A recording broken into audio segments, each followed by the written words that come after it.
ഇതാണ് subsidiary alliance. ഇതാണ് കൊച്ചിയും ട്രാവൻകൂറും എന്ത് ചെയ്യുന്നത്, ബ്രിട്ടീഷുകാരുമായിട്ട് സൈൻ ചെയ്തിട്ടുണ്ടായിരുന്നത്. അതിൽ നിന്ന് നമുക്ക് മനസ്സിലാക്കാൻ വേണ്ടി സാധിക്കും.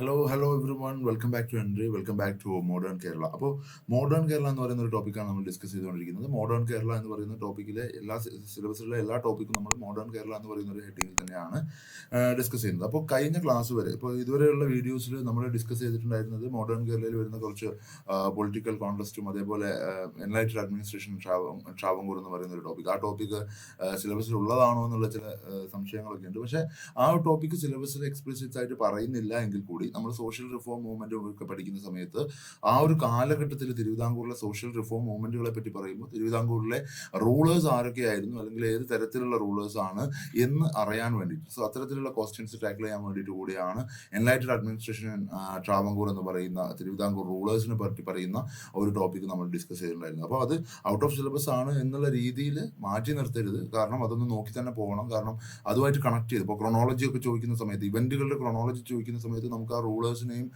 കറസ്പോണ്ടിങ് ആയിട്ടുള്ള റൂളേഴ്സിനെയും അവരുടെ ക്രോണോളജിയും അറിയെങ്കിൽ അത്തരത്തിൽ അത് ഹെൽപ്ഫുൾ ആവും. മാത്രമല്ല പലപ്പോഴും സ്വാധീനിക്കുന്ന ആളൊക്കെ പലപ്പോഴും ചോദിച്ചും കണ്ടിട്ടുണ്ട് പല എക്സാമിനേഷൻസിനും.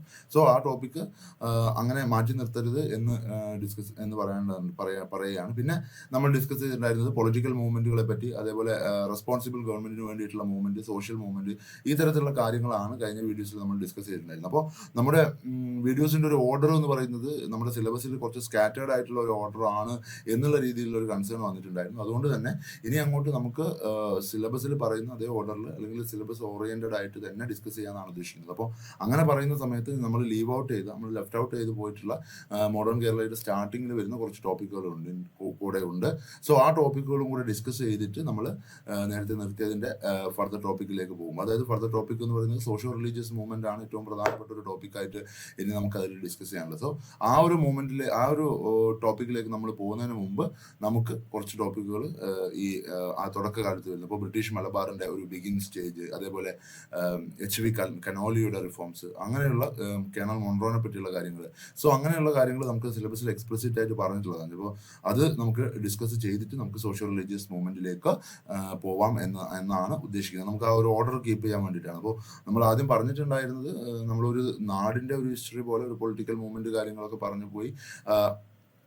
ആ ഒരു തരത്തിൽ സ്കാറ്റേർഡ് ആയിട്ടുള്ള ഒരു ഒരു ഒരു ഒരു ഓർഡർ, ഒരു ടോപ്പിക് ഓർഡർ ആയിരുന്നു നമ്മൾ കീപ്പ് ചെയ്തിട്ടുണ്ടായിരുന്നത്. സോ അത് മാറിയിട്ട് നമുക്ക് ഓർഡർ ആക്കാം എന്നാണ് ഉദ്ദേശിക്കുന്നത്. അപ്പോൾ സോഷ്യോ റിലീജിയസ് മൂവ്മെന്റ് തുടങ്ങുന്നതിന് അതിന് മുമ്പ് വരുന്ന കുറച്ച് ടോപ്പിക്കുകൾ ഡിസ്കസ് ചെയ്ത് പോകാന്നുള്ളതാണ്. So welcome back to modern Kerala. അപ്പോൾ നമ്മൾ മോഡേൺ കേരളയാണ് ഈ ഒരു വീഡിയോയിൽ ഡിസ്കസ് ചെയ്യുന്നത്. So British rule in Kerala, നമ്മൾ ജനറൽ ആയിട്ട് ബ്രിട്ടീഷ് റൂൾ ഇൻ കേരള എന്ന് പറയുമ്പോൾ ബ്രിട്ടീഷുകാരുടെ ഡയറക്റ്റ് ആയിട്ടുള്ള റൂള് കേരളത്തിൽ ആരംഭിക്കുന്നത് 1792 കൂടിയാണ്. അതായത് ടിപ്പു സുൽത്താന്റെ കയ്യിലുണ്ടായിരുന്ന മലബാർ പ്രദേശം ബ്രിട്ടീഷുകാരുടെ കയ്യിലേക്ക് വരുന്നതോടുകൂടി, അല്ലെങ്കിൽ ബ്രിട്ടന്റെ അധീനതയിലേക്ക് വരുന്നതോടുകൂടി, ഇംഗ്ലീഷ് ഈസ്റ്റ് ഇന്ത്യ കമ്പനിയുടെ അധീനതയിലേക്ക് വരുന്നതോടുകൂടിയാണ് കേരളത്തിൽ ബ്രിട്ടീഷ് റൂള് ഡയറക്റ്റ് ആയിട്ട് ആരംഭിക്കുന്നത് എന്ന് നമുക്ക് മനസ്സിലാക്കാൻ വേണ്ടി സാധിക്കും. നമ്മൾ പറഞ്ഞിട്ടുള്ളതാണ്, തേർഡ് ആംഗ്ലോ മൈസൂർ വാറിൽ, അതായത് മൂന്നാം ഇംഗ്ലീഷ് മൈസൂർ യുദ്ധത്തിൽ പരാജയപ്പെട്ടു പോയ ടിപ്പു സുൽത്താന്റെ കയ്യിൽ നിന്നാണ് കേരളത്തിന്റെ ഒരു വലിയ ഭാഗമായിട്ടുള്ള മലബാർ, വയനാട് അടക്കമുള്ള റീജിയൻ ആർക്ക് കിട്ടുന്നത്, ബ്രിട്ടീഷുകാരുടെ കയ്യിലേക്ക് എത്തുന്നത്. സോ അങ്ങനെ കൈമാറ്റപ്പെട്ട വയനാട് പോലത്തെ റീജിയന് വേണ്ടിയിട്ടാണ് കേരളവർമ്മ, പഴശ്ശിരാജ പോലത്തെ റിഫോം ലീഡേഴ്സ് എന്ത് ചെയ്തിട്ടുണ്ടായിരുന്നത്, സ്ട്രൈക്ക് ചെയ്തിട്ടുണ്ടായിരുന്നത്, അല്ലെങ്കിൽ ഫൈറ്റ് ചെയ്തിട്ടുണ്ടായിരുന്നത്. എന്തായാലും 1792 തേർഡ് ആംഗ്ലോ മൈസൂർ വാറിന് ശേഷം, അല്ലെങ്കിൽ കൃത്യമായിട്ട് പറഞ്ഞാൽ ട്രീറ്റി ഓഫ് ശ്രീരംഗപട്ടണം ഉടമ്പടിയോടുകൂടിയാണ് കേരളത്തിൽ ഡയറക്റ്റ് ആയിട്ട് ബ്രിട്ടീഷ് റൂൾ ആരംഭിച്ചത് എന്ന് നമുക്ക് പറയാൻ വേണ്ടി സാധിക്കും. At the end of the Anglo Mysore was Malabar came under rule of British in 1792, 1792. ഇപ്പോൾ ബ്രിട്ടന്റെ മദ്രാസ് പ്രസിഡൻസിയുടെ കീഴിൽ മലബാർ മലബാർ ഡിസ്ട്രിക്ട് ഫോം ചെയ്യപ്പെട്ടു എന്നല്ല ഞാൻ പറയുന്നത്. പക്ഷെ ഡയറക്റ്റ് ആയിട്ട് ഒരു ബ്രിട്ടീഷ് ഇൻഫ്ലുവൻസ്, ബ്രിട്ടീഷ് റൂൾ കേരളത്തിൽ ആരംഭിക്കുന്നത് 1792 ആണ്. എന്താണ് 1792 സംഭവിച്ചത്? 1792 തേർഡ് ആംഗ്ലോ മൈസൂർ വാർ മുതൽ ബ്രിട്ടീഷുകാരുടെ ഒരു റൂൾ കേരളത്തിൽ ആരംഭിക്കുന്നുണ്ട്. മലബാർ ഡിസ്ട്രിക്ട് ഫോം ചെയ്യപ്പെട്ടു എന്നല്ല പറയുന്നത്. ബ്രിട്ടീഷുകാരുടെ റൂൾ കേരളത്തിൽ ആരംഭിക്കുന്നത് തേർഡ് ആംഗ്ലോ മൈസൂർ വാറിന് ശേഷമാണ്, അല്ലെങ്കിൽ 1792 ആണ്. And during the war Tipu Sultan fought with the British from west, south, east, while Maratha Confederacy and Nizam of Hyderabad attacked from north എന്നുള്ളതാണ്. സോ ഈ ഒരു യുദ്ധത്തിൽ തേർഡ് ആംഗ്ലോ മൈസൂർ വാറിനെ പറ്റിയാണ് നമ്മൾ മോഡേൺ ഇന്ത്യ പഠിക്കുന്ന സമയത്ത് ആംഗ്ലോ മൈസൂർ വാറിനെ പറ്റി വളരെ കൃത്യമായിട്ട് പഠിക്കുന്നുണ്ട്. സോ ആ ഒരു യുദ്ധത്തിൽ നമുക്കറിയാം ഹൈദരാബാദ് നിസാമും അതേപോലെ തന്നെ മറാത്താസും എന്തുണ്ടായിരുന്നു, ബ്രിട്ടീഷുകാരുടെ കൂടെയായിരുന്നു. അങ്ങനെയാണ് ടിപ്പു പരാജയത്തിലേക്ക് പോകുന്നത്. സോ ആ തരത്തിൽ ഇംഗ്ലീഷ് ഈസ്റ്റ് ഇന്ത്യ കമ്പനിയുടെ വെസ്റ്റിൽ നിന്നും അതേപോലെ സൗത്തിൽ നിന്നും ഈസ്റ്റിൽ നിന്നും ഇംഗ്ലീഷ് ഈസ്റ്റ് ഇന്ത്യ കമ്പനിയിൽ നിന്നും അതേപോലെ നോർത്തിൽ നിന്നും മറാത്താസിന്റെയും അതേപോലെ നിസാം ഓഫ് ഹൈദരാബാദിന്റെയും അറ്റാക്കാണ് ആർക്ക് ഫേസ് ചെയ്യേണ്ടി വന്നത്, ടിപ്പു സുൽത്താൻ ഫേസ് ചെയ്യേണ്ടി വന്നത്. അതൊക്കെ ആംഗ്ലോ മൈസൂർ വാർ എന്ന് പറയുന്ന മോഡേൺ ഇന്ത്യയുടെ ഭാഗമായിട്ട് വരുന്ന ടോപ്പിക്കാണ്. പക്ഷെ നമ്മളിവിടെ പറയാൻ കാരണം എന്ന് വെച്ചാൽ ഈ ഒരു യുദ്ധത്തോടു കൂടിയാണ് കേരളത്തിലേക്ക് ബ്രിട്ടീഷ് റൂള് ആരംഭിക്കുന്നത് എന്നുള്ളതാണ്. And British got control over south Canara which included the present day Kasaragod in 1799. അങ്ങനെ ഫോർത്ത് ആംഗ്ലോ മൈസൂർ വാറിന്റെ സമയത്താണ് സൗത്ത് കാനറയുടെ ഭാഗം ആർക്ക് കിട്ടുന്നത്, ബ്രിട്ടീഷുകാർക്ക് കിട്ടുന്നത്. സൗത്ത് കാനറ എന്ന് പറയുന്നത് പ്രസന്റ് ഡേ നമ്മുടെ കാസർഗോഡ് ഉൾപ്പെട്ടിട്ടുള്ള റീജിയൻ ആണ് സൗത്ത് കാനറ എന്ന് പറയുന്നത്. ആ ഒരു ഏരിയയിലേക്ക് ബ്രിട്ടീഷുകാരുടെ ഡൊമിനൻസ് കിട്ടുന്നത് ഫോർത്ത് ആംഗ്ലോ മൈസൂർ വാറോട് കൂടിയാണ്. അതായത് ടിപ്പുവിന്റെ മലബാർ എന്ന് പറയുന്ന ടെറിട്ടറിയുടെ ഒരു ഭാഗം ബ്രിട്ടീഷ് ഭരണത്തിലേക്ക് വരുന്നത് തേർഡ് ആംഗ്ലോ മൈസൂർ വാറോട് കൂടിയാണെങ്കിൽ സൗത്ത് കാനറ എന്ന് പറയുന്ന പ്രസന്റ് ഡേ കാസർഗോഡ് റീജിയൻ ബ്രിട്ടീഷുകാരുടെ അധീനതയിലേക്ക് വരുന്നത് 1799 ഫോർത്ത് ആംഗ്ലോ മൈസൂർ വാറിന്റെ സമയത്താണ്. അങ്ങനെയാണ് Malabar region came under British Raj. British രാജിന്റെ കീഴിലേക്ക് മലബാർ റീജിയൻ പൂർണ്ണമായിട്ടും കടന്നു വരുന്നത് ഏത് സമയത്താണ്, ഫോർത്ത് ആംഗ്ലോ മൈസൂർ വാറിന്റെ സമയത്താണ്. വളരെ കൃത്യമായിട്ട് മനസ്സിലാക്കുക. ആദ്യ സമയത്ത് 1792 തേർഡ് ആംഗ്ലോ മൈസൂർ വാറിന്റെ സമയത്ത് തന്നെ മൈസൂരിന്റെ ഭാഗമായിരുന്ന മലബാർ റീജിയനിലെ പ്രധാനപ്പെട്ട പല ഭാഗങ്ങളും ബ്രിട്ടന്റെ അണ്ടറിലേക്ക് വരുന്നു. 1799 ആകുമ്പോഴേക്കും അടുത്ത ആംഗ്ലോ മൈസൂർ വാറിന്റെ സമയത്ത് സൗത്ത് കാനറ, കാസർഗോഡ് റീജിയനിലുള്ള സൗത്ത് കാനറ അടക്കം ബ്രിട്ടീഷ് മലബാർ എന്ന് പറയുന്ന ഒരു വലിയ റീജിയൻ ബ്രിട്ടന്റെ കീഴിലേക്ക് വരുന്നു എന്നുള്ളതാണ് ബ്രിട്ടീഷ് രാജിന്റെ ഒരു തുടക്കം. ഇന്ത്യയിൽ അല്ലെങ്കിൽ കേരളത്തിലെ ബ്രിട്ടീഷ് രാജിന്റെ ഒരു തുടക്കം അവിടെയാണ് എന്ന് നമുക്ക് പറയാൻ വേണ്ടി സാധിക്കും. And by 1806 Cochin and Travancore and Malabar in the north were brought under British Madras presidency.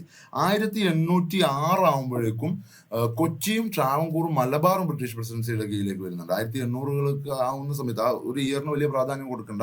1800 ആകുമ്പോഴേക്കും കൊച്ചിയും ട്രാവൻകൂറും മലബാറും ബ്രിട്ടീഷ് പ്രസിഡൻസിയുടെ അല്ലെങ്കിൽ മദ്രാസ് പ്രസിഡൻസിയുടെ കീഴിലേക്ക് വരുന്നുണ്ട്. നമുക്ക് അതിലേക്ക് ഡീറ്റെയിൽ ആയിട്ട് പോവാം. ഇതിൽ കൊച്ചിയും ട്രാവൻകൂർ എന്ന് പറയുന്നത് ഡയറക്ട്ലി അണ്ടർ ബ്രിട്ടീഷ് റൂളിലേക്ക് വരികയല്ല, മറിച്ച് ഒരു സബ്സിഡറി അലയൻസിലൂടെ ബ്രിട്ടന്റെ അധീനതയിലേക്ക് വരികയാണ് കൊച്ചിയും ട്രാവൻകൂറും. പക്ഷെ മലബാർ എന്ന് പറയുന്നത് ഡയറക്ട്ലി അണ്ടർ ബ്രിട്ടീഷ് രാജിന്റെ കീഴിലേക്ക് ഡയറക്റ്റ് ആയിട്ട് പോവുകയാണ്. എന്തായാലും 1806 ആകുമ്പോഴേക്കും കേരളത്തിലെ എല്ലാ റീജിയനിലും ബ്രിട്ടന്റെ ഒരു ഒരു ഡൊമിനൻസ് ഉണ്ടായിരുന്നു എന്ന് നമുക്ക് പറയാൻ വേണ്ടി സാധിക്കും. Kochi and Travancore was not under British rule, they were princely state. കൊച്ചിയും ട്രാവൻകൂറും എന്ന് പറയുന്നത് പ്രിൻസിലി സ്റ്റേറ്റ്സ് ആയിരുന്നു. They were not directly under British rule. പക്ഷേ കൊച്ചിക്കും ട്രാവൻകൂറിനും ബ്രിട്ടനുമായിട്ട് എന്തുണ്ടായിരുന്നു, സബ്സിഡറി അലയൻസ് സൈൻ ചെയ്യപ്പെട്ടിട്ടുണ്ടായിരുന്നു. അതുകൊണ്ട് തന്നെ അവരെന്തായിരുന്നു, അവർ കൃത്യമായിട്ട് ബ്രിട്ടീഷുകാരുടെ ഒരു ഡൊമിനൻസിലായിരുന്നു ഉണ്ടായിരുന്നത്. British signed treaties of subsidiary alliance with king of Cochin in 1791 and king of Travancore in 1795. വളരെ കൃത്യമായിട്ട് ഇവിടെ മനസ്സിലാക്കേണ്ടത് 1791 ബ്രിട്ടൻ എന്ത് ചെയ്യുന്നത്, കൊച്ചിയുമായിട്ട് ഒരു സബ്സിഡറി അലയൻസ് സൈൻ ചെയ്ത്. സബ്സിഡറി അലയൻസ് എന്താണെന്നുള്ളത് നമുക്ക് പറയാം. ആ സബ്സിഡറി അലയൻസ് സൈൻ ചെയ്യുന്നതോടുകൂടിയാണ് കൊച്ചി എന്ത് ചെയ്യുന്നത്, ബ്രിട്ടന്റെ ഒരു ഡൊമിനൻസിലേക്ക് പോകുന്നത്. 1795 ട്രാവൻകൂർ ബ്രിട്ടനുമായിട്ട് സബ്സിഡറി അലയൻസ് സൈൻ ചെയ്യുന്നത്. ഇത് രണ്ടും ഒരു ഫോർമൽ സബ്സിഡറി അലയൻസ് ആയിരുന്നില്ല. അതായത് ഇത് രണ്ടും ഒരു ഫോർമൽ സബ്സിഡറി അലയൻസ് ആയിരുന്നില്ല, അല്ലെങ്കിൽ സബ്സിഡറി അലയൻസ് ഫ്രെയിം ചെയ്തതിന് ശേഷം ചെയ്യപ്പെട്ടിട്ടുള്ള ഒരു ട്രീറ്റി ആയിരുന്നില്ല. പക്ഷേ ഇതിന് സബ്സിഡറി അലയൻസ് എന്ന് തന്നെയാണ് പറയുന്നത്. ഇതിന്റെ ഒരു മാതൃകയിലാണ് സബ്സിഡറി അലയൻസ് സൈൻ ചെയ്യപ്പെടുന്നത്. ആദ്യമായിട്ട് സബ്സിഡറി അലയൻസ്, കൃത്യമായിട്ട് ഫോർമലി സബ്സിഡറി അലയൻസ് സൈൻ ചെയ്യുന്ന സ്റ്റേറ്റ് എന്ന് പറയുന്നത് ഹൈദരാബാദാണ്. ഓക്കെ, 1798 സമയത്താണ് ആദ്യമായിട്ട് സബ്സിഡറി അലയൻസ് ഫോർമലി സൈൻ ചെയ്യപ്പെടുന്നത് ഹൈദരാബാദാണ്. പക്ഷെ അതിനു മുമ്പ് തന്നെ 1791 1795 എന്ത് ചെയ്യപ്പെട്ടിട്ടുണ്ട്, ഇൻഫോർമലി ഒരു സബ്സിഡറി അലയൻസ് കൊച്ചിയും ട്രാവൻകൂറും സൈൻ ചെയ്യപ്പെട്ടിട്ടുണ്ട്. എന്തായാലും 1800 ആകുമ്പോഴേക്കും ബ്രിട്ടീഷ് രാജിന്റെ കീഴിലേക്ക് കേരളത്തിലെ പൂർണ്ണമായിട്ടുള്ള ഒരു ഭൂപ്രദേശം എത്തിച്ചേർന്നിട്ടുണ്ടായിരുന്നു. മലബാറിലേക്ക് നോക്കുകയാണെങ്കിൽ വളരെ ഡയറക്ട്ലി അണ്ടർ മദ്രാസ് പ്രസിഡൻസിയുടെ കീഴിലുള്ള ഒരു ഡിസ്ട്രിക്റ്റ് ആയിട്ട് മലബാറിൽ ബ്രിട്ടീഷ് റൂൾ ഉണ്ടായിരുന്നു. കൊച്ചിയിലേക്കും ട്രാവൻകൂറിലേക്കും നോക്കുകയാണെങ്കിൽ കൊച്ചിയിലും ട്രാവൻകൂറും സബ്സിഡറി അലയൻസിൽ ഉണ്ടായിരുന്ന സ്റ്റേറ്റ് ആയിരുന്നു എന്നുള്ളത് കൊണ്ട് തന്നെ they were also considered to be under British Raj. അങ്ങനെ നമ്മൾ നോക്കുമ്പോൾ 1806 ആകുമ്പോഴേക്കും കൊച്ചിയും ട്രാവൻകൂറും മലബാർ അടക്കമുള്ള റീജിയൻ എന്തിട്ടുണ്ടായിരുന്നു, പൂർണ്ണമായിട്ടും ബ്രിട്ടീഷ് കീഴിലേക്ക്, ബ്രിട്ടീഷ് അണ്ടറിലേക്ക് വന്നിട്ടുണ്ടായിരുന്നു എന്നുള്ളതാണ് ഇതായിട്ട് ബന്ധപ്പെട്ട് നമ്മൾ മനസ്സിലാക്കേണ്ടത്. ഇനി നമ്മൾ മലബാറിലേക്ക് നമുക്ക് പോവാം, അതേപോലെ കൊച്ചിൻ ട്രാവൻകൂറിലേക്ക് നമുക്ക് പോവാം. നമ്മൾ ജനറൽ ആയിട്ടൊരു ഇമേജ് തന്നു എന്നുള്ളത് മാത്രമാണ്.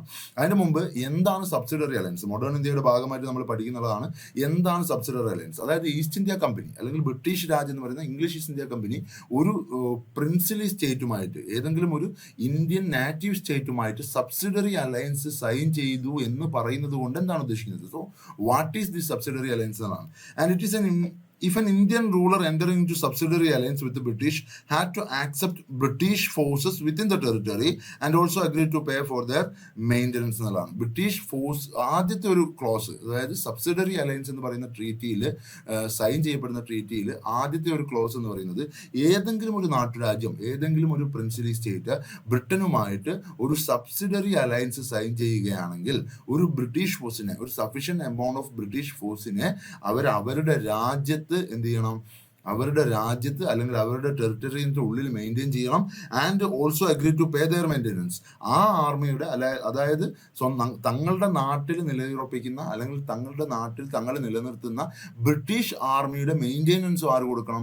ഈ പ്രിൻസിലി സ്റ്റേറ്റ് കൊടുക്കണം. അതാണ് ഒന്നാമത്തെ ഒരു ക്ലോസ് എന്ന് പറയുന്നത്. അതായത് ഒന്ന് സിവിൽ കാര്യങ്ങൾ, സിവിൽ യുദ്ധങ്ങൾ ഉണ്ടാകുമ്പോൾ ഇടപെടാൻ വേണ്ടിയിട്ട്, അല്ലെങ്കിൽ മറ്റു രാജ്യങ്ങളിൽ നിന്ന് അക്രമങ്ങൾ ഉണ്ടാകുമ്പോൾ ഇടപെടാൻ വേണ്ടിയിട്ടാണ് ഈ ആർമി മെയിൻറ്റെയിൻ ചെയ്യുന്നത് എന്നാണ് പറയപ്പെടുന്നത്. പക്ഷേ ഇതിൽ നമുക്ക് മനസ്സിലാക്കേണ്ടത് എന്താണെന്ന് വെച്ചാൽ ബ്രിട്ടീഷിന്റെ ഒരു ഐഡിയോളജിയാണ്. അതായത് ഒരു മിലിറ്റോറിയൽ പ്രസൻസ് ആ രാജ്യത്തിന്റെ ക്യാപിറ്റലിനോട് അടുത്ത് ഉണ്ടാവുക എന്നുള്ളത് ആ രാജ്യത്തിന്റെ മുകളിൽ പൂർണ്ണമായും അധികാരം നേടിയെടുക്കാൻ, അല്ലെങ്കിൽ ആ രാജ്യത്തിന്റെ മുകളിൽ ഒരു പരമാധികാരം ഉണ്ടാക്കിയെടുക്കാൻ ബ്രിട്ടീഷ് രാജിനെ അല്ലെങ്കിൽ ബ്രിട്ടനെ സഹായിച്ചിട്ടുണ്ടായിരുന്നു. സോ അതാണ് ആദ്യത്തെ ക്ലോസ് എന്ന് പറയുന്നത്. അപ്പോൾ ആദ്യത്തെ ക്ലോസ് എന്ന് പറയുന്നത് ബ്രിട്ടീഷ് ഫോഴ്സസ് തന്നെ inside territory of the princely state നിലനിർത്തണം. അതിന്റെ എക്സ്പെൻസ് ആരും മീറ്റ് ചെയ്യണം, പ്രിൻസിലി സ്റ്റേറ്റുകൾ തന്നെ മീറ്റ് ചെയ്യണം. ഇതാണ് ഒന്നാമത്തെ ക്ലോസ്. രണ്ടാമത്തെ ഒരു ക്ലോസ് എന്ന് പറയുന്നത് the ruler would accept British resident in state.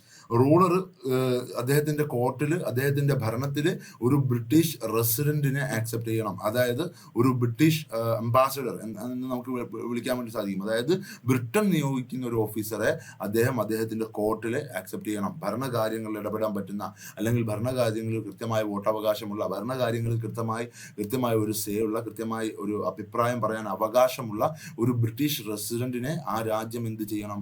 അവരുടെ കോർട്ടിലേക്ക് അല്ലെങ്കിൽ അവരുടെ കൗൺസിലിലേക്ക് എടുക്കണം. അങ്ങനെ നോക്കുമ്പോൾ രണ്ടാമത്തെ കോഴ്സാണ് ഒരു ബ്രിട്ടീഷ് റെസിഡന്റിനെ ആ സ്റ്റേറ്റിൽ മെയിൻറ്റെയിൻ ചെയ്യണം. ഒന്ന് ബ്രിട്ടീഷ് ആർമിയെ ടെറിട്ടറിയിൽ മെയിൻറ്റെയിൻ ചെയ്യണം, രണ്ട് ബ്രിട്ടീഷ് റെസിഡന്റിനെ ആ ഒരു ടെറിട്ടറിയിൽ മെയിൻറ്റെയിൻ ചെയ്യണം. ഇതാണ് രണ്ട് ക്ലോസ്. മൂന്നാമത്തെ ക്ലോസിലേക്ക് വരികയാണെങ്കിൽ Indian ruler who enter into subsidiary alliance would not enter into any further alliance with any other power nor would be declare war against any power without the permission of British.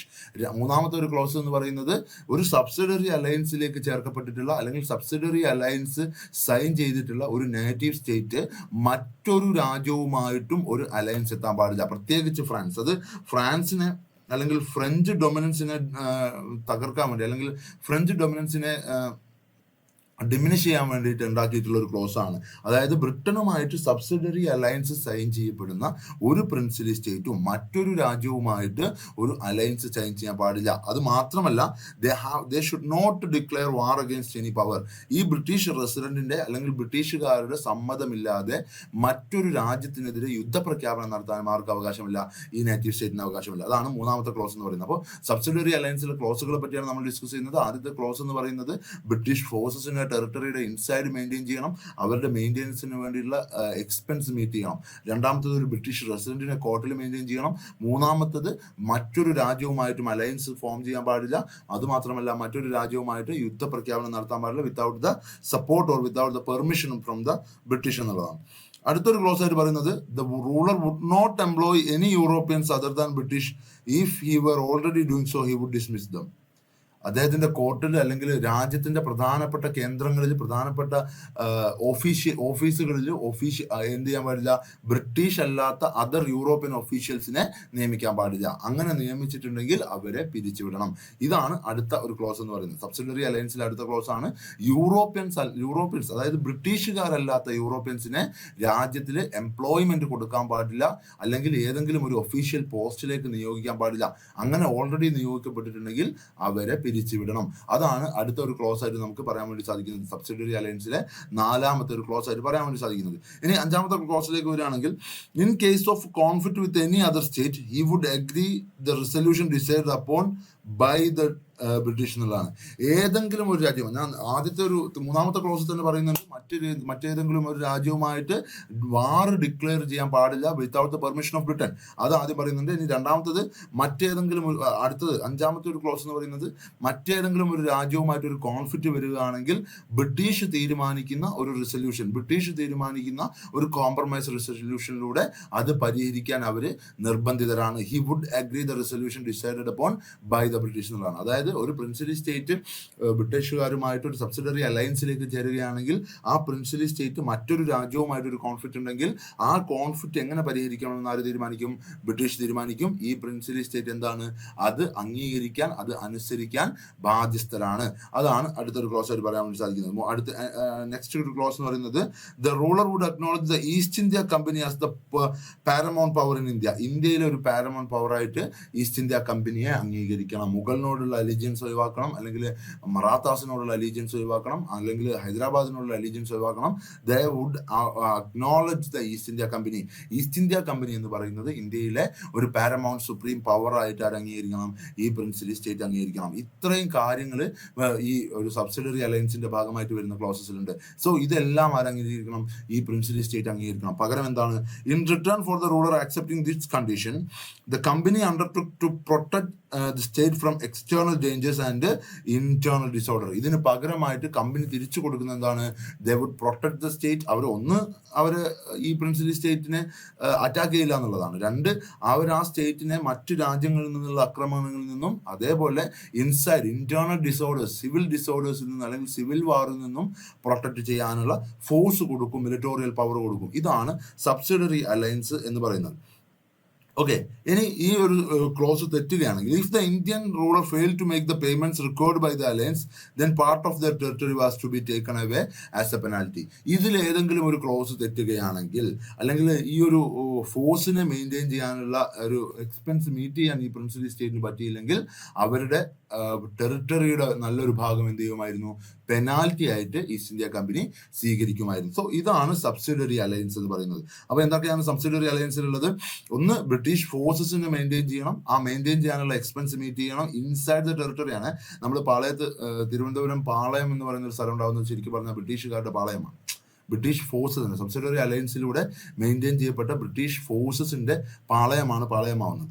Okay, so ആ രീതിയിൽ ഒരു ഫോഴ്സസിന്, ഒരു British ഫോഴ്സസിന് എന്ത് ചെയ്തിട്ടുണ്ടായിരുന്നു? Travancore inside their territory maintain ചെയ്തിട്ടുണ്ടായിരുന്നു. അതാണ് ഒന്നാമത്തെ ഒരു ക്ലോസ് എന്ന് പറയുന്നത്. രണ്ടാമത്തത്, ബ്രിട്ടീഷ് റെസിഡന്റിനെ ആക്സെപ്റ്റ് ചെയ്യണം. മൂന്നാമത്തത്, മറ്റൊരു രാജ്യവുമായിട്ട് അലയൻസ് ഉണ്ടാക്കാൻ പാടില്ല. അല്ലെങ്കിൽ അതിന്റെ അടുത്തതായിട്ട് പറയുന്നത്, ബ്രിട്ടീഷ് അല്ലാത്ത യൂറോപ്യൻ ഒഫീഷ്യൽസിനെ ഏതെങ്കിലും ഒരു ഒഫീഷ്യൽ പോസ്റ്റിലേക്ക് നിയമിക്കാൻ പാടില്ല.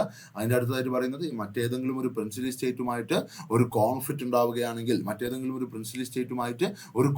ഉണ്ടാവുകയാണെങ്കിൽ എന്ത് സംഭവിക്കും? ബ്രിട്ടീഷുകാർ തീരുമാനിക്കുന്ന ഒരു റെസൊല്യൂഷൻ പോളിസിയിലൂടെ അത് പരിഹരിക്കും. പിന്നെ അടുത്തതായിട്ട് പറയുന്നത്, ഈസ്റ്റ് ഇന്ത്യ കമ്പനി ഒരു പാരമൗണ്ട് പവർ ഇൻ ഇന്ത്യ ആയിട്ട് അംഗീകരിക്കണം, ഈ പ്രിൻസിലി സ്റ്റേറ്റ് അംഗീകരിക്കണം. ഇതിനൊക്കെ പകരമായിട്ട് എന്ത് കൊടുക്കും ബ്രിട്ടീഷുകാർ? They would protect the kingdom. അവർ ഈ ഒരു പ്രിൻസിലി സ്റ്റേറ്റിനെ പ്രൊട്ടക്ട് ചെയ്യും from external dangers and internal disorders. External ആയിട്ട് വരുന്ന അക്രമങ്ങളിൽ നിന്നും ഇന്റേണൽ സിവിൽ വാർ സിറ്റുവേഷനിൽ നിന്നും ആര് പ്രൊട്ടക്ട് ചെയ്യും? ഈ ഇംഗ്ലീഷ് ഫോഴ്സസ് പ്രൊട്ടക്ട് ചെയ്യും. ഇതാണ് സബ്സിഡറി അലയൻസ്. ഇതാണ് കൊച്ചിയും ട്രാവൻകൂറും എന്ത് ചെയ്യുന്നത്? ബ്രിട്ടീഷുകാരുമായിട്ട് സൈൻ ചെയ്തിട്ടുണ്ടായിരുന്നത്. അതിൽ നിന്ന് നമുക്ക് മനസ്സിലാക്കാൻ വേണ്ടി സാധിക്കും, അൾട്ടിമേറ്റ്ലി ഈ റെസിഡന്റ് എന്ന് പറയുന്നത്, അതായത് ഈ സബ്സിഡറി അലയൻസ് പ്രകാരം നിയമിതനാവുന്ന ഈ റെസിഡന്റ് എന്ന് പറയുന്നത് വളരെ പവർഫുൾ ആയിട്ടുള്ള ഒരു മെമ്പറാണ്. അതായത് രാജ്യത്തിന്റെ എക്സ്റ്റേണൽ അഫയേഴ്സിൽ, ഫോറിൻ അഫയേഴ്സിൽ, അതേപോലെ മിലിറ്റോറിയൽ അഫയേഴ്സിൽ, ഡിഫൻസ് അഫയേഴ്സിലൊക്കെ വളരെ കൃത്യമായിട്ടുള്ള അഭിപ്രായമുള്ള, വളരെ കൃത്യമായിട്ടുള്ള പവറുള്ള, പ്രിവിലേജസ് ഉള്ള ഒരു പൊസിഷനാണ് ഈ ബ്രിട്ടീഷ് റെസിഡന്റ് എന്ന് പറയുന്നത്. സോ ആ തരത്തിൽ വളരെ ഇമ്പോർട്ടൻ്റ് ആണ് ഈ ഒരു റെസിഡന്റ് എന്ന് പറയുന്നത്. പറയുന്നത്. സോ കൊച്ചിയും ട്രാവൻകൂറും ഈ റെസിഡന്റുമാരിലൂടെ ഈ കൊച്ചിയുടെയും ട്രാവൻകൂറിന്റെയും ഭരണം ആര് കൺട്രോൾ ചെയ്യുന്നുണ്ടായിരുന്നു? ബ്രിട്ടൻ കൺട്രോൾ ചെയ്യുന്നുണ്ടായിരുന്നു. അപ്പോൾ മലബാർ പോലെ വളരെ കൃത്യമായിട്ട് ബ്രിട്ടീഷിന്റെ കീഴിലേക്ക് ബ്രിട്ടീഷ് രാജിന്റെ ഭാഗമായിട്ട് ആഡ് ചെയ്യപ്പെട്ടിട്ടില്ല എങ്കിൽ കൂടി കൊച്ചിയും ട്രാവൻകൂറിന്റെയും ഭരണ കേന്ദ്രങ്ങളിൽ അല്ലെങ്കിൽ ഭരണ പരിപാടികൾ അഡ്മിനിസ്ട്രേറ്റീവ് മെത്തേഡ്സിലൊക്കെ വളരെ കൃത്യമായിട്ടുള്ള പങ്കാളിത്തം, വളരെ കൃത്യമായിട്ടുള്ള ഇൻഫ്ലുവൻസ് ആർക്കുണ്ടായിരുന്നു? ബ്രിട്ടീഷിനുണ്ടായിരുന്നു. അതുകൊണ്ട് തന്നെ ഈ ഒരു കാലഘട്ടം മുതൽക്ക് തന്നെ നമുക്ക് എന്ത് പറയാൻ വേണ്ടി സാധിക്കും? കേരളം ആസ് എ ഹോൾ ബ്രിട്ടന്റെ ഒരു ഡൊമിനൻസിന്റെ കീഴിലായിരുന്നു എന്ന് പറയാൻ വേണ്ടി സാധിക്കും. മലബാറിൽ ഡയറക്റ്റ് ആയിട്ടും കൊച്ചിയിലും ട്രാവൻകൂറിനും സബ്സിഡറി അലയൻസിലൂടെയും കേരളം എന്തായിരുന്നു? വളരെ അധികം ഇൻഫ്ലുവൻസ്ഡ് ബൈ ബ്രിട്ടൻ ആയിരുന്നു. ഇനി കൊളോണിയൽ മലബാറിലേക്ക് നമുക്ക് നോക്കാം. കൊളോണിയൽ മലബാർ എങ്ങനെയാണ് മലബാർ കയ്യിലേക്ക് വരുന്നത് നമ്മൾ പറഞ്ഞു. അതായത് ടിപ്പുവിന്റെ കയ്യിലുണ്ടായിരുന്ന മലബാർ റീജിയൻ, ടിപ്പു സുൽത്താന്റെ അല്ലെങ്കിൽ മൈസൂരിന്റെ ഭാഗമായിരുന്ന മലബാർ റീജിയൻ ടിപ്പുവിന്റെ പരാജയത്തോടുകൂടി 1790s കാലഘട്ടം 92 ആരംഭിച്ച് 99 ഒക്കെ ആകുമ്പോഴേക്കും പൂർണ്ണമായും ടിപ്പു പരാജയപ്പെടുന്നു. അങ്ങനെ പരാജയപ്പെടുന്ന സമയത്ത് മൈസൂരിന്റെ വലിയ ടെറിട്ടറീസ് ബ്രിട്ടന്റെ മൈസൂരിന്റെ ടെറിട്ടറീസ് കുറെ ഷെയർ ചെയ്യപ്പെട്ടു പോകുന്നുണ്ട്. അതായത് മൈസൂരിന്റെ ഒരു ക്യാപിറ്റൽ വളരെ കൃത്യമായിട്ട് വോഡയർ ഡൈനാസ്റ്റിക്ക് തിരിച്ചു കൊടുക്കുകയും അവിടെ ഒരു റൂളർ ഉണ്ടാവുകയും ചെയ്യുന്നുണ്ട്. ഇനി നോർത്തിലുണ്ടായിരുന്ന പല റീജിയനും ഹൈദരാബാദിന്റെ ഭാഗമായിട്ടും അല്ലെങ്കിൽ മറാത്താസിന്റെ ഭാഗമായിട്ടും മാറുന്നുണ്ട്. അതേപോലെ സൗത്ത് ഈസ്റ്റിലൊക്കെ ഉണ്ടായിരുന്ന റീജിയൻസ് പ്രധാനമായിട്ടും ബ്രിട്ടന്റെ കയ്യിലേക്കാണ് പോയത്. അങ്ങനെ സൗത്ത് കാനറ എന്ന് പറയുന്ന നമ്മുടെ കാസർഗോഡ് റീജിയനും വയനാട് റീജിയനും കോഴിക്കോട് റീജിയനും ഒക്കെ ബ്രിട്ടന്റെ ഫോഴ്സ് കയ്യിലേക്കാണ് പോയത്. അങ്ങനെയാണ് മലബാർ എന്ന് പറയുന്ന ഒരു ഡിസ്ട്രിക്ട് ഫോം ചെയ്യപ്പെടുന്നത്. മലബാർ പൂർണ്ണമായിട്ടും ബ്രിട്ടീഷ് രാജിന്റെ അല്ലെങ്കിൽ ബ്രിട്ടന്റെ കീഴിലായിട്ട് മാറുന്നത്. സോ കൊളോണിയൽ മലബാറിലേക്ക് നമുക്ക് നോക്കാം. Tipu ultimately ceded Malabar district and south Canara to the company in 1790s. 1790 92 മുതൽ 99 വരെയുള്ള ഒരു കാലഘട്ടത്തിലാണ് സൗത്ത് കാനറ എന്ന് പറയുന്ന റീജിയനും അതേപോലെ മലബാർ റീജിയനും വയനാട്, കോഴിക്കോട്, കണ്ണൂർ ഉൾപ്പെടുന്ന മലബാർ റീജിയനും സൗത്ത് കാനറ എന്ന് പറഞ്ഞുകൊണ്ട് നമ്മുടെ കാസർഗോഡ് റീജിയൻ, പ്രധാനമായിട്ടും നോർത്തേൺ കാസർഗോഡ് റീജിയൻ ഒക്കെ ഉൾപ്പെടുന്ന ആ ഒരു രണ്ട് റീജിയനും 1790s എന്ന് പറയുമ്പോൾ ഒരു 92 to 99 ഒക്കെ ആകുമ്പോഴേക്കും പൂർണ്ണമായും ആരിലേക്ക് സീഡ് ചെയ്യപ്പെട്ടു? കമ്പനിയിലേക്ക് സീഡ് ചെയ്യപ്പെട്ടു. അതായത് ഇംഗ്ലീഷ് ഈസ്റ്റ് ഇന്ത്യ കമ്പനിയുടെ ഭാഗമായി മാറിയിട്ടുണ്ടായിരുന്നു. 1792 99 ഒക്കെ ആകുമ്പോഴേക്കും ഈ ഒരു റീജിയൻ മുഴുവനായിട്ടും ഇംഗ്ലീഷ് ഈസ്റ്റ് ഇന്ത്യ കമ്പനിയുടെ ഭാഗമായിട്ട് മാറിയിട്ടുണ്ടായിരുന്നു. And both were initially annexed to Bombay presidency of British India. ഈ രണ്ട് റീജിയനും ആദ്യം കൺസിഡർ ചെയ്യപ്പെട്ടിരുന്നത് എവിടെയാണ്? ബോംബെ പ്രസിഡൻസിയുടെ ഭാഗമായിട്ടാണ്. Okay, British English East India കമ്പനിയുടെ ബോംബെ പ്രസിഡന്റ്, മദ്രാസ് പ്രസിഡൻസി അല്ല, ബോംബെ പ്രസിഡൻസിയുടെ ഭാഗമായിട്ടാണ് ആദ്യ കാലഘട്ടത്തിൽ മലബാർ റീജിയനും അതേപോലെ സൗത്ത് കാനറ റീജിയനും ആഡ് ചെയ്യപ്പെട്ടിട്ടുണ്ടായിരുന്നത്. ബോംബെ ആയിരുന്നു മറ്റൊരു ഇമ്പോർട്ടൻ്റ് ആയിട്ടുള്ള പ്രസിഡൻസി. സോ ആ ഒരു കാലഘട്ടത്തിൽ ഇംഗ്ലീഷ് ഈസ്റ്റ് ഇന്ത്യ കമ്പനിയുടെ ഒരു ഫുഡ് ഹോൾഡ് ഉണ്ടായിരുന്നത് നമുക്കറിയാം. ബോംബെ, അതേപോലെ മദ്രാസ്, അതേപോലെ ബംഗാൾ, ഈ 3 റീജിയൻ ആയിരുന്നു ഏറ്റവും പവർഫുൾ ആയിട്ട് ഉണ്ടായിരുന്ന ബ്രിട്ടീഷ് പ്രസിഡൻസി എന്ന് പറയുന്നത്. അതിൽ തന്നെ ബോംബെയുടെ ഭാഗമായിട്ടാണ് സൗത്ത് കാനറ റീജിയൻ എന്ന് പറയുന്ന ഈ ഒരു കാസർഗോഡ് റീജിയനും അതേപോലെ മലബാർ റീജിയനും ആദ്യ കാലഘട്ടത്തിൽ ആഡ് ചെയ്യപ്പെട്ടിട്ടുണ്ടായിരുന്നത്. ഇനി after the Anglo Mysore wars the part of Malabar coast those become British colonies were organised into a district of British India. ഇനി പൂർണ്ണമായും യുദ്ധം കഴിഞ്ഞ സമയത്ത്, പൂർണ്ണമായും മൈസൂർ വാർ കഴിഞ്ഞ സമയത്ത് മലബാറിന്റെ മുകളിൽ ടിപ്പുവിനുണ്ടായിരുന്ന പൂർണ്ണമായിട്ടുള്ള അധികാരം നഷ്ടപ്പെട്ടു കഴിഞ്ഞ സമയത്ത് മലബാറിന്റെ റീജിയൻ, അതായത് മലബാർ കോസ്റ്റ് എന്ന് പറയുന്ന കോസ്റ്റൽ റീജിയൻ, നമ്മുടെ കോഴിക്കോട്, കണ്ണൂർ അടക്കമുള്ള റീജിയൻ, അതേപോലെ വയനാട് റീജിയൻ, ഇതൊക്കെയും തന്നെ ഒരു ബ്രിട്ടീഷ് ഇന്ത്യയുടെ ഒരു ഡിസ്ട്രിക്റ്റ് ആയിട്ട് ഓർഗനൈസ് ചെയ്യപ്പെട്ടു. ഓക്കെ, അതായത് സൗത്ത് കാനറ റീജിയനും ബ്രിട്ടീഷ് മലബാർ എന്ന് പറയുന്നതും ആദ്യകാലത്ത് ബോംബെ പ്രസിഡൻസിയുടെ കീഴിലായിരുന്നു. പിന്നീടാണ് ഇത് കമ്പൈൻ ചെയ്തുകൊണ്ട് മലബാർ കോസ്റ്റും അതേപോലെ വയനാട് റീജിയനും ഹില്ലി ഏരിയാസും ഒക്കെ കമ്പൈൻ ചെയ്തുകൊണ്ട് ഒരു ബ്രിട്ടീഷ് ഇന്ത്യയുടെ ഭാഗമായിട്ടുള്ള ഒരു ഡിസ്ട്രിക്ട് ഓഫ് മലബാർ ഫോം ചെയ്യപ്പെടുന്നത്. അതിനുശേഷമാണ് this region was transferred into Madras presidency in 1800. 1800 Bombay പ്രസിഡൻസിയിൽ നിന്നും 1800 ബോംബെ പ്രസിഡൻസിയിൽ നിന്നും മദ്രാസ് പ്രസിഡൻസിയിലേക്ക് എന്ത് ചെയ്യപ്പെടുന്നത്? ഈ ഒരു റീജിയൻ ട്രാൻസ്ഫർ ചെയ്യപ്പെടുന്നത്. അപ്പോൾ മലബാറിന്റെ കൊളോണിയൽ ഹിസ്റ്ററി ആരംഭിക്കുന്നത് 1800 പറയാം. മദ്രാസ് പ്രസിഡൻസിയുടെ ഭാഗമായിട്ട് മലബാർ മാറുന്നത് 1800. പക്ഷെ അതിനു മുമ്പ് തന്നെ കൃത്യമായിട്ടുള്ള ഒരു ഡൊമിനൻസ്, അതിനു മുമ്പ് തന്നെ കൃത്യമായിട്ടുള്ള ഒരു അധികാരം ആർക്കുണ്ടായിരുന്നു? ബ്രിട്ടന് എവിടെ ഉണ്ടായിരുന്നു?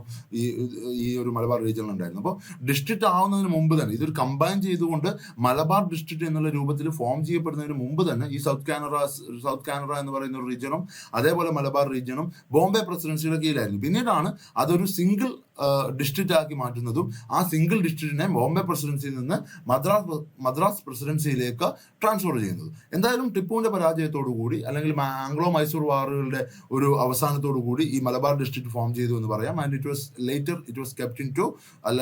Was kept under the Madras presidency in 1800. ഇനി എങ്ങനെയായിരുന്നു ഒരു അഡ്മിനിസ്ട്രേഷൻ ഉണ്ടായിരുന്നത്? അഡ്മിനിസ്ട്രേറ്റീവ് ഹെഡ് ക്വാർട്ടേഴ്സ് വരെ കാലിക്കറ്റ്, കോഴിക്കോടായിരുന്നു അഡ്മിനിസ്ട്രേറ്റീവ് ഹെഡ് ക്വാർട്ടേഴ്സ് ഉണ്ടായിരുന്നത്. അപ്പോൾ ആദ്യ കാലഘട്ടത്തിൽ കോഴിക്കോട് കേന്ദ്രീകരിച്ചുകൊണ്ട്, കാലിക്കറ്റ് കേന്ദ്രീകരിച്ചുകൊണ്ട് മലബാറിന്റെ ഒരു ഹോൾ ഭരണമാണ് നടന്നിരുന്നത്. അതായത് കോഴിക്കോട് മലബാർ ഡിസ്ട്രിക്റ്റിന് ഒരു സിംഗിൾ കളക്ടർ ഉണ്ടായിരുന്നു. ആ കളക്ടറുടെ ഒരു ഭരണ കേന്ദ്രം എന്ന് പറയുന്നത് കോഴിക്കോടായിരുന്നു. അപ്പോൾ കോഴിക്കോട് അല്ലെങ്കിൽ കാലിക്കറ്റ് കേന്ദ്രീകരിച്ചുകൊണ്ടാണ് തുടക്ക കാലഘട്ടത്തിൽ ഈ ഒരു ബ്രിട്ടീഷ് മലബാറിന്റെ ഭരണം മുന്നോട്ട് പോയിട്ടുണ്ടായിരുന്നത്. പിന്നീട് എന്ത് ചെയ്തു? അപ്പോൾ ആ ഒരു അഡ്മിനിസ്ട്രേറ്റീവ് സെന്റർ മാത്രമേ ആദ്യം ഉണ്ടായിരുന്നുള്ളൂ. അപ്പോൾ 1800 നമ്മൾ നോക്കുകയാണെങ്കിൽ the whole of Malabar was kept under Kozhikode, അല്ലെങ്കിൽ കോഴിക്കോട് കേന്ദ്രീകരിച്ചുകൊണ്ടാണ് ഹോൾ ഓഫ് മലബാറിന്റെ ഒരു അഡ്മിനിസ്ട്രേഷൻ നടന്നിരുന്നത്. പിന്നീട് local affairs were managed by district board at Calicut along with taluk boards located at Malappuram, Thalassery, Palakkad and Mananthavady. പിന്നീട് ഈ ഡിസ്ട്രിക്ട് ബോർഡിന്റെ അണ്ടറിലേക്ക് അല്ലെങ്കിൽ ഡിസ്ട്രിക്ട് കളക്ടറുടെ അണ്ടറിലേക്ക് താലൂക്ക് ബോർഡുകൾ സ്ഥാപിക്കപ്പെട്ടു. അങ്ങനെ നമ്മൾ നോക്കുമ്പോൾ തുടക്ക കാലഘട്ടത്തിൽ 4 താലൂക്ക് ബോർഡുകളാണ് സ്ഥാപിക്കപ്പെട്ടത്: മലപ്പുറം, തലശ്ശേരി, പാലക്കാട് ആൻഡ് മാനന്തവാടി. പിന്നെ കുറെ താലൂക്ക് ബോർഡുകളിലേക്ക് വരുന്നു. കുറെ താലൂക്കുകൾ പിന്നെ ഉണ്ടായി വരുന്നുണ്ട് കണ്ണൂർ റീജിയനിൽ, അതേപോലെ വയനാട് താലൂക്ക്, അതേപോലെ ഏറനാട്, അങ്ങനെ പല താലൂക്കുകളും പിന്നീട് ഉണ്ടായി വരുന്നുണ്ട്. ഇനി തുടക്ക കാലഘട്ടത്തിൽ നമ്മൾ നോക്കുകയാണെങ്കിൽ ബ്രിട്ടീഷ് മലബാർ ഫോം ചെയ്യപ്പെടുന്നു, മലബാർ ഡിസ്ട്രിക്ട് ഫോം ചെയ്യപ്പെടുന്നു. മലബാർ ഡിസ്ട്രിക്ട് ഫോം ചെയ്യപ്പെട്ടതോടുകൂടി ബോംബെ പ്രസിഡൻസിയിൽ നിന്നും മലബാർ ഡിസ്ട്രിക്റ്റിനെ മദ്രാസ് പ്രസിഡൻസിയിലേക്ക് മാറ്റുന്നു.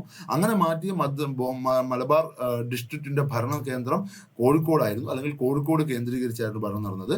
സോ പിന്നീട് അതിന്റെ ഒരു ലോക്കൽ അഡ്മിനിസ്ട്രേഷൻ എന്നുള്ള രീതിയിൽ ലോക്കൽ അഡ്മിനിസ്ട്രേഷൻ നടന്നിരുന്നത്, ഒരു ഡേ ടു ഡേ അഡ്മിനിസ്ട്രേഷൻ മലബാറിൽ നടന്നിട്ടുണ്ടായിരുന്നത് ഒന്ന് പ്രധാനമായിട്ടും കോഴിക്കോട് കേന്ദ്രീകരിച്ചായിരുന്നു. കോഴിക്കോട് ഉണ്ടായിരുന്നത് ഡിസ്ട്രിക്ട് ബോർഡാണ്.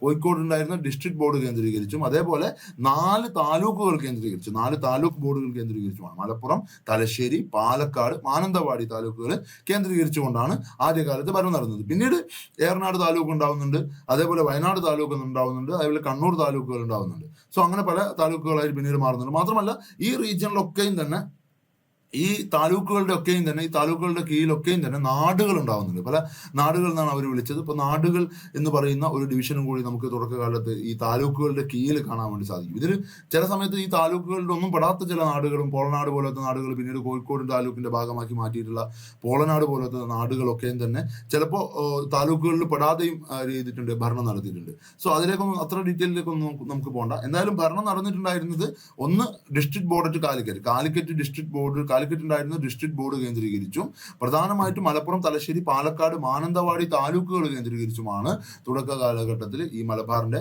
ഒരു അഡ്മിനിസ്ട്രേഷൻ നടന്നിട്ടുണ്ടായിരുന്നു. And initially the British had to suffer local resistance under leadership of Kerala Varma Pazhassi Raja. അപ്പോൾ ഈ ഒരു ഭരണം സ്ഥാപിക്കുന്ന സമയത്ത് ബ്രിട്ടീഷുകാർക്ക് മലബാറിൽ ഫേസ് ചെയ്യേണ്ടി വന്ന ഒരു കോൺഫ്ലിക്റ്റ് എന്ന് പറയുന്നത് പഴശ്ശിരാജയുടെയാണ്. അപ്പോൾ പഴശ്ശിരാജയുടെ കോൺഫ്ലിക്റ്റിലേക്ക്, ഒന്നാം പഴശ്ശിക്കലാപം, രണ്ടാം പഴശ്ശിക്കലാപം എന്നൊക്കെയുള്ള വാറിലേക്കൊക്കെ നമ്മൾ ഓൾറെഡി ഡിസ്കസ് ചെയ്തിട്ടുള്ളതാണ്. ഈ മോഡേൺ കേരള എന്ന് പറയുന്ന ഈ ഒരു ടോപ്പിക്കിന്റെ ഇനീഷ്യൽ സ്റ്റേജിൽ, ബിഗിൻ സ്റ്റേജിൽ നമ്മൾ ഡിസ്കസ് ചെയ്തിട്ടുള്ളതാണ്. എന്തായാലും സോ മലബാറിന്റെ ഈ ഒരു ഫോർമേഷൻ സമയത്ത് പ്രധാനമായിട്ടും അവർക്ക് ബ്രിട്ടീഷുകാർക്ക് നേരിടേണ്ടി വന്ന ഒരു ഫോഴ്സ്, അല്ലെങ്കിൽ നേരിടേണ്ടി വന്ന ഒരു കോൺഫ്ലിക്റ്റ്, ഒരു റെസിസ്റ്റൻസ് എന്ന് പറയുന്നത് പഴശ്ശിരാജയുടേത് മാത്രമായിരുന്നു എന്നുള്ളതാണ്.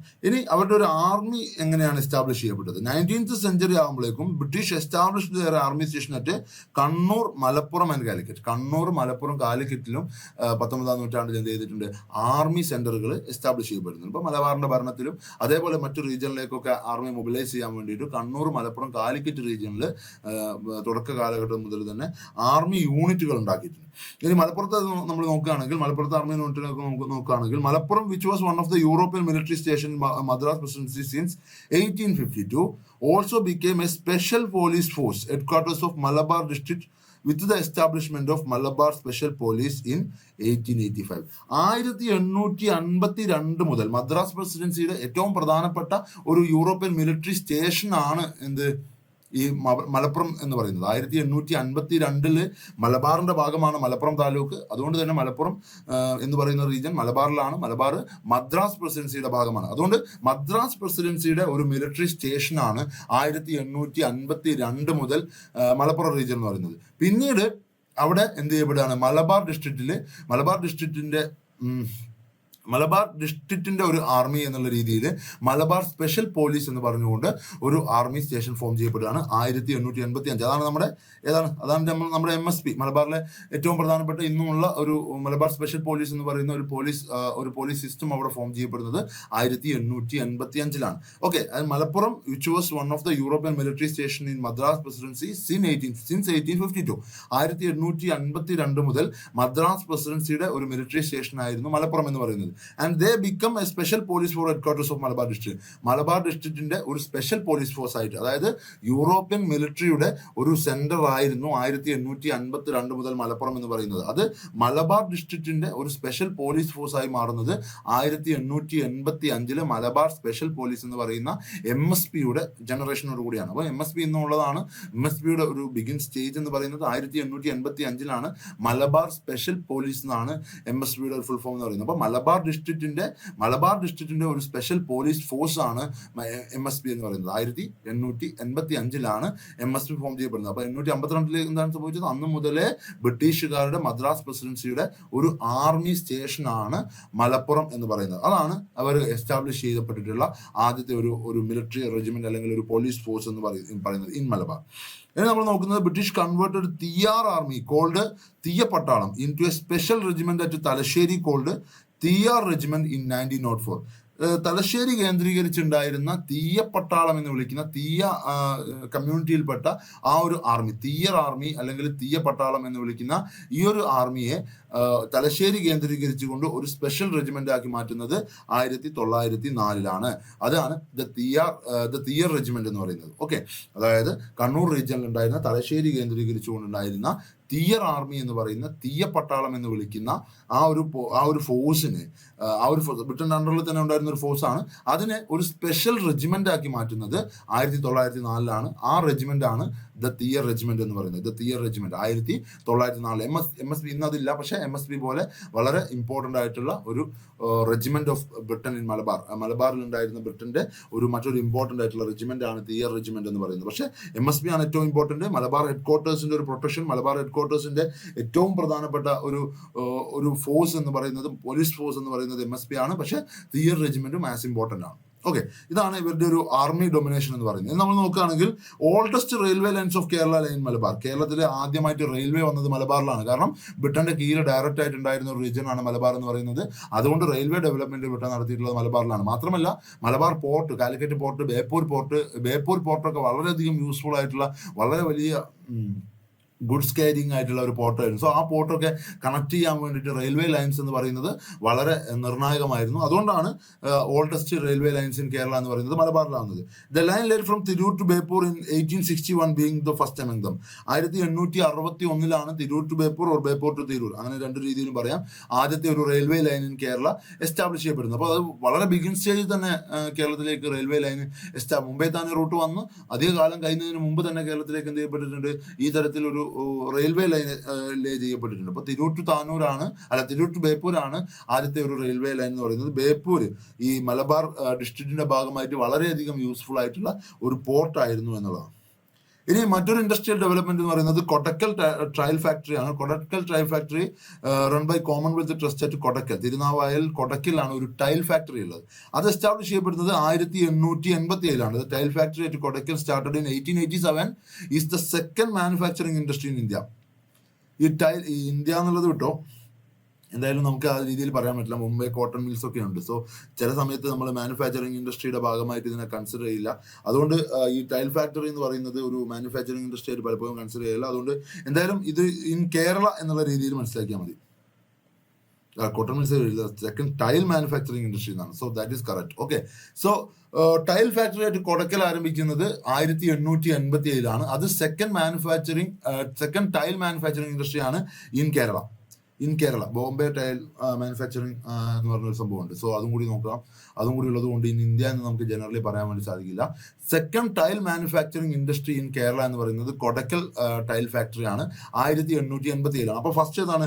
ഫസ്റ്റ് ടൈൽ ഫാക്ടറി എന്ന് പറയുന്നത് ഫറോക്കിലാണ്, which was a part of Eranad taluk then in 1878. 1878 ആദ്യത്തെ ഒരു ടൈൽ ഫാക്ടറി, ഓട് കമ്പനിയാണ് ഈ ടൈൽ ഫാക്ടറി എന്ന് പറയുന്നത്. സോ ഫറൂഖിൽ ആദ്യത്തെ ഓട് കമ്പനി ഉണ്ടാകുന്നത് 1878 ഏറനാട് താലൂക്കിലായിരുന്നു അന്ന് ഫറോക്ക് എന്ന് പറയുന്നത്. ഇനി രണ്ടാമത്തെ ഒരു ടൈൽ ഫാക്ടറി എന്ന് പറയുന്നത് കൊടക്കലാണ്, 1887. ഓക്കെ, സോ ഇതൊക്കെയാണ് കൊളോണിയൽ മലബാറിന്റെ ഒരു തുടക്കം എന്ന് പറയുന്നത്. കൊളോണിയൽ മലബാർ എന്ന് പറയുന്നത് 1790 മുതൽ ബ്രിട്ടന്റെ കീഴിലായിരുന്നു എന്ന് മനസ്സിലാക്കി വെക്കുക. ആദ്യ കാലഘട്ടത്തിൽ ഈ സൗത്ത് കാനറ റീജിയനും അതേപോലെ മലബാർ റീജിയനും എന്ന് പറയുന്നത് it was kept under Bombay പ്രസിഡൻസിയുടെ കീഴിലായിരുന്നു. പിന്നീട് ആണ് അതൊരു ഓർഗനൈസ്ഡ് ഒരു ഡിസ്ട്രിക്ട് എന്നുള്ള രീതിയിൽ ഓർഗനൈസ് ചെയ്യപ്പെടുന്നതും 1880 മദ്രാസ് പ്രസിഡൻസിയിലേക്ക് അത് ട്രാൻസ്ഫർ ചെയ്യപ്പെടുന്നത്. മദ്രാസ് പ്രസിഡൻസിയിലേക്ക് ട്രാൻസ്ഫർ ചെയ്യപ്പെട്ടതിന് ശേഷം മലബാറിന്റെ ഭരണം നടന്നിരുന്നത് ഡിസ്ട്രിക്ട് ബോർഡ് അറ്റ് കാലിക്കറ്റിലെ ജില്ലാ ബോർഡ് കേന്ദ്രീകരിച്ചും അതേപോലെ 4 പ്രധാനപ്പെട്ട താലൂക്കുകൾ കേന്ദ്രീകരിച്ചുമാണ്, 4 പ്രധാനപ്പെട്ട താലൂക്ക് ബോർഡുകൾ കേന്ദ്രീകരിച്ചുമാണ്. മലപ്പുറം, തലശ്ശേരി, പാലക്കാട്, മാനന്തവാടി താലൂക്കുകൾ കേന്ദ്രീകരിച്ചുകൊണ്ടാണ്. പിന്നീട് പല താലൂക്കുകളും ഉണ്ടായി വരുന്നുണ്ട്. ഓക്കെ, ഇനി പഴശ്ശിരാജയുടെ ഒരു റിവോൾട്ടാണ്, ഒരു റെസിസ്റ്റൻസ് ആയിട്ട് അവർക്ക് നേരിടേണ്ടി വന്നത്. ഇനി പ്രധാനപ്പെട്ട ആർമി സ്റ്റേഷൻ എന്ന് പറയുന്നത് ഒന്ന് MSP ആണ്.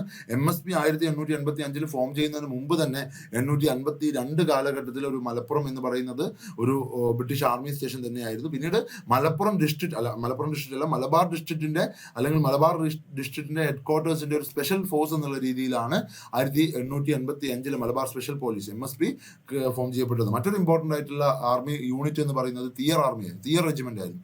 തിയർ റെജിമെന്റ് എന്ന് പറയുന്നത് തിയർ ആർമി അല്ലെങ്കിൽ തീയ പട്ടാളം എന്ന് പറയുന്ന ആ ഒരു പട്ടാളത്തെ അല്ലെങ്കിൽ ആ ഒരു ഫോഴ്സിനെ ഒരു സ്പെഷ്യൽ ഫോഴ്സ്, സ്പെഷ്യൽ റെജിമെന്റ് ആക്കി മാറ്റുകയാണ് തിയർ ആർമി അല്ലെങ്കിൽ their regiment was centred at Thalassery എന്നുള്ളതും കൂടി ഓർമ്മിച്ചു വെക്കുക. ഇനി റെയിൽവേ ലൈൻ ഡെവലപ്മെന്റ് വരുന്നത് കൊളോണിയൽ മലബാറിലാണ്.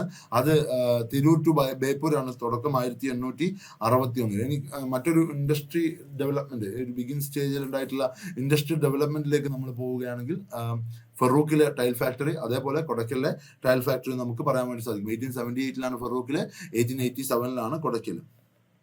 ഓക്കെ, സോ ഇത്രയും കാര്യങ്ങളാണ് കൊളോണിയൽ മലബാറിന്റെ ഒരു ബിഗിനിങ് ആയിട്ട് നമുക്ക് പറയാനുള്ളത്.